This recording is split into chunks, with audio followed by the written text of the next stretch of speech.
Now conformational isomerism, ऐसे isomers जो carbon carbon single bond के अराउंड रोटेशन से मिलते हैं वो कन्फर्मर कहलाते हैं, और एक कन्फर्मर का दूसरे कन्फर्मर से जो रिलेशनशिप होता है वो कन्फर्मेशनल आइसोमेरिज्म कहलाता है। और किसी कंपाउंड के इनफाइनाइट नंबर ऑफ कन्फर्मर्स मिल सकते हैं। जैसे एक कंपाउंड मैंने ये लिया, दिस इज CH3HCl, एक दूसरा कंपाउंड, एक कंपाउंड उसी पे जो दूसरे कार्बन पर ग्रुप्स हैं, दिस इज CH3HNCl। अब आप देखिए सारे ग्रुप पैरेलल हैं, CH3 के पैरेलल CH3, H के पैरेलल H और Cl के पैरेलल Cl। यहाँ पे bond angle theta 0 degree, carbon carbon के बीच सिंगल बॉन्ड है, रोटेशन पॉसिबल है। तो अगर मैं 180 डिग्री का रोटेशन करा दूं ऐसे, तो 180 डिग्री का जब हमने रोटेशन कराया तो ऐसे बन गया कि नाउ दिस इज CH3H और Cl। अब 180 डिग्री का रोटेशन हुआ तो CH3 नीचे आ गया, इधर H आ गया, इधर Cl आ गया, बॉन्ड एंगल थीटा 180 डिग्री। अब 0 डिग्री से 180 डिग्री के बीच इनफाइनाइट स्ट्रक्चर्स बन सकते हैं। पहले सारे ग्रुप ऐसे पैरेलल हैं, 180 डिग्री पर ऐसे घूम गए, सारे अपोजिट हो गए। पर अगर मैं 10 डिग्री रोटेशन कराऊंगा तो भी एक नया स्ट्रक्चर मिलेगा, 20 पे भी स्ट्रक्चर नया मिलेगा, 60 पे भी मिलेगा, 90 पे भी, 110 पे, 120 पर, 140 पर। हर डिग्री पर ग्रुप्स की पोजीशन चेंज होगी, एक नया आइसोमर मिलेगा, उसको कन्फर्मर बोलेंगे, conformers. So infinite number of isomers obtained by rotation around carbon carbon single bond, उसी को हम कन्फर्मर बोलेंगे। और एक कन्फर्मर का दूसरे कन्फर्मर से जो रिलेशनशिप होगा दैट इज कन्फर्मेशनल आइसोमेरिज्म कहलाएगा। अब हम लोग को कन्फर्मेशनल आइसोमेरिज्म इथेन और ब्यूटेन में डिस्कस करनी है। तो सबसे पहले नाउ कन्फर्मेशनल आइसोमेरिज्म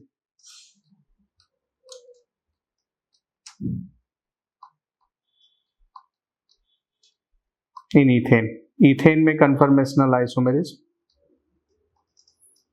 इथेन में कन्फर्मेशनल आइसोमेरिज्म कैसे होगी? इथेन इज CH3CH3, इथेन को मैं ऐसे लिख सकता हूं, इथेन ये कार्बन, इससे 2 हाइड्रोजन, 3 हाइड्रोजन,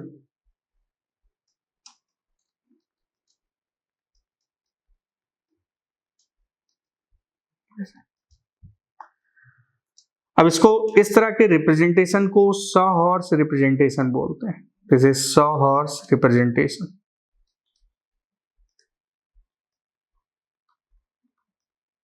अगर मैं व्यूअर हूं और मैं इस कंपाउंड को इधर से ऐसे देख रहा हूं, तो इस कार्बन से 3 हाइड्रोजन जुड़े, तो इसको मैं ऐसे लिख सकता हूं, इस कार्बन पर 3 हाइड्रोजन,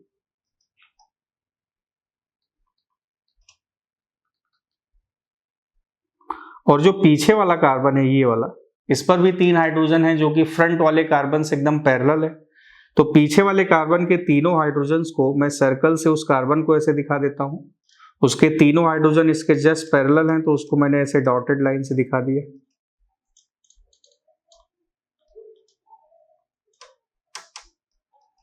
यहाँ पे बॉन्ड एंगल थीटा 0 डिग्री, और इस तरह के रिप्रेजेंटेशन को न्यूमेंस रिप्रेजेंटेशन बोलते हैं। This is known as Newman's representation. तो ये sawhorse representation, this is Newman's representation, और ये दोनों आइडेंटिकल हो गए क्योंकि सारे ग्रुप्स एक दूसरे के पैरेलल हैं और बॉन्ड एंगल थीटा 0 डिग्री। अब इसको हम 60 के मल्टीपल में 180 तक रोटेट कराते जाएंगे। रोटेशन इस तरह से कि एक कांस्टेंट होगा और एक रोटेट कराते जाएंगे। जो ब्लू लाइन है उसको 60 डिग्री रोटेट कराएंगे और जो रेड लाइन है उसको कांस्टेंट रखेंगे। तो 60 डिग्री जब हमने रोटेट करा दिया तो ऐसे मिल गया, दिस इज H,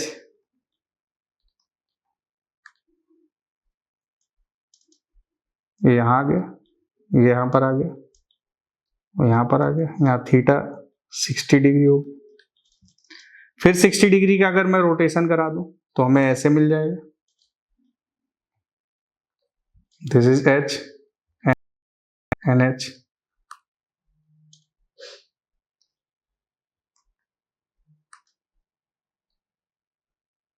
60 डिग्री का रोटेशन कराया तो फिर से डॉटेड लाइन यहीं पर आ गई, ये यहाँ पर सब पैरेलल हो गए।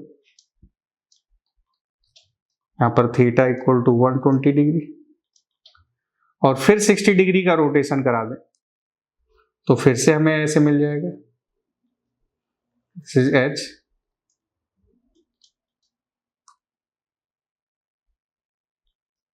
ये यहाँ पर आ गया, ये यहाँ पर आ गया, और ये यहाँ पर आ गया, और थीटा इक्वल टू 180 डिग्री। तो थीटा इक्वल टू 0 डिग्री जिसमें सारे ग्रुप एक दूसरे के पैरेलल है उसको हम इक्लिप्स कन्फर्मर बोलते हैं, this is known as eclipse. और थीटा इक्वल टू 60 डिग्री जिसमें सब एक दूसरे के अपोजिट है उसको हम स्टैगर्ड कन्फर्मर बोलते हैं। 120 पर फिर से इक्लिप्स बन गया, और 180 पर फिर से स्टैगर्ड बन गया। अब ये स्ट्रक्चर नंबर ए है, this is structure number B, this is structure number C and this is structure number D. अब अगर ए बी सी डी में हम स्टेबिलिटी की बात करें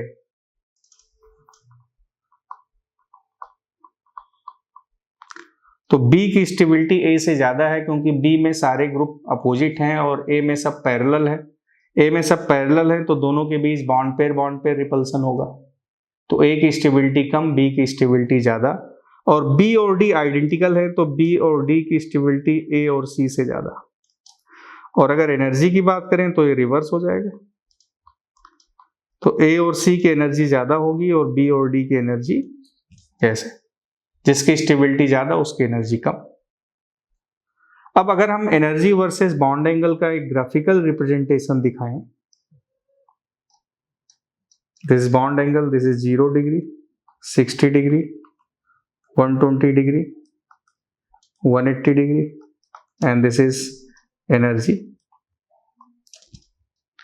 आप देखें कि ए और बी में बी की स्टेबिलिटी ज्यादा है, बी की स्टेबिलिटी ज्यादा तो बी की एनर्जी कम होगी, और बी 60 डिग्री पर है तो 60 डिग्री पर एनर्जी कम है, और जो बी की एनर्जी है वही डी की एनर्जी का।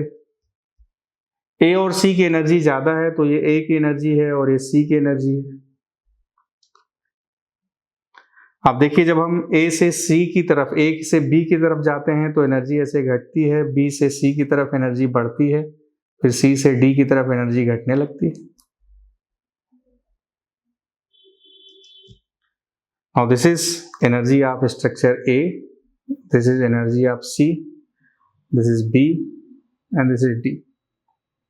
अब देखिए A और C की एनर्जी सेम, B और D की एनर्जी सेम। A से B में आने पर एनर्जी घट गई, B से C में जाने पर बढ़ गई, C से D में आने पर घट गई। ऐसे कन्फर्मर जिसमें सब पैरेलल होंगे वो इक्लिप्स कहलाएंगे, जिसमें सब अपोजिट होंगे वो स्टैगर्ड कहलाएंगे। इक्लिप्स और स्टैगर्ड में स्टैगर्ड की स्टेबिलिटी ज्यादा और इक्लिप्स की स्टेबिलिटी कम। अब स्टैगर्ड और इक्लिप्स में स्टैगर्ड की स्टेबिलिटी ज्यादा है तो स्टैगर्ड को इक्लिप्स में कन्वर्ट करने के लिए जो एनर्जी रिक्वायर्ड है उसको टॉर्सनल एनर्जी बोलते हैं। So the energy required for the conversion of staggered conformer to eclipse conformer known as torsional energy.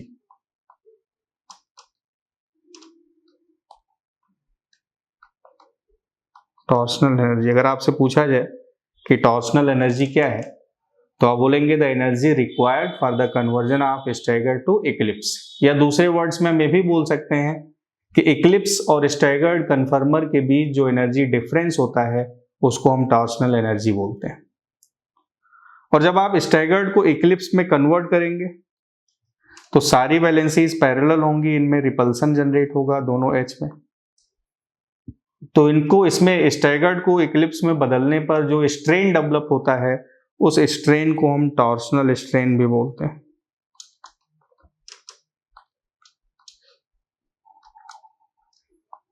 It is known as torsional strain. So an energy required for the conversion of stagger to eclipse known as torsional energy, और जो strain develop होगा उसको torsional strain बोलेंगे। अगर आपसे बोला जाए कि इथेन के कितने कन्फर्मेशनल आइसोमर होंगे तो वो इनफाइनाइट नंबर हो सकते हैं 0 से 180 डिग्री के बीच। So this is the conformational isomerism in ethane.